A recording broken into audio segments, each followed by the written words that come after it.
Maka jadi suami jangan pernah mengabaikan tanggung jawab kepada istri dan anak-anak. Karena hubungan kita setiap hari yang paling banyak itu adalah dengan istri dan anak-anak. Bagaimana caranya? Sayangi mereka. Anak-anak kita, didik mereka. Saya tak pernah sekolah Pak Ustadz. Sekolahkan dia.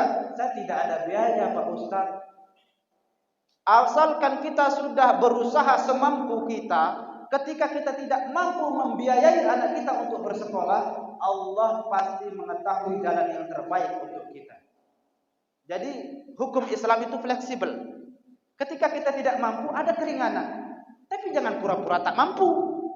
Ketika tidak mampu, ada keringanan. Tapi jangan pura-pura tak mampu.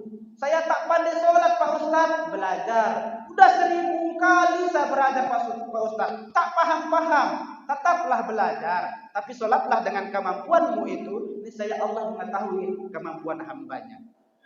Misalkan dalam sholat, kita cuma hafal Al-Fatihah saja. Pakailah Al-Fatihah itu sholat dari awal sampai akhir. Tak masalah.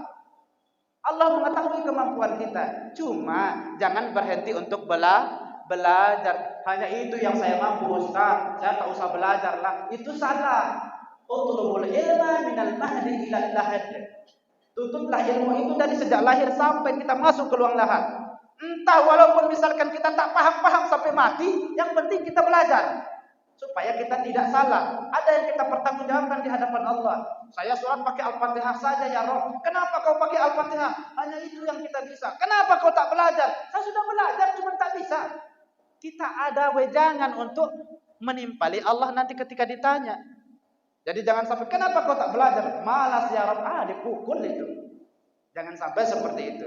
Jadi apapun yang kita bisa, maka lakukanlah. Jadi hukum Islam fleksibel, tidak memaksa. La ikraha fid din, tidak ada paksaan di dalam agama. Jangan pernah memaksa orang untuk memasuki agama kita misalnya, atau jangan pernah orang itu memaksa kita untuk masuk ke agama mereka. Jalin hubungan baik dengan mereka, tetangga kita, istri dan anak kita, meskipun misalkan Pak Ustaz, tetangga saya non-Islam, enggak masalah. Walaupun misalkan kita tidak saudara seiman, tapi tetap dia adalah saudara kita sebangsa dan setanah air. Maka jaga hubungan erat antara mereka dengan kita, supaya kita bisa mempertanggungjawabkan apa yang kita lakukan di hadapan Allah Subhanahu wa taala. Jadi mudah-mudahan kita termasuk hamba Allah yang diridhoi oleh Allah Subhanahu wa taala. Amin ya rabbal alamin.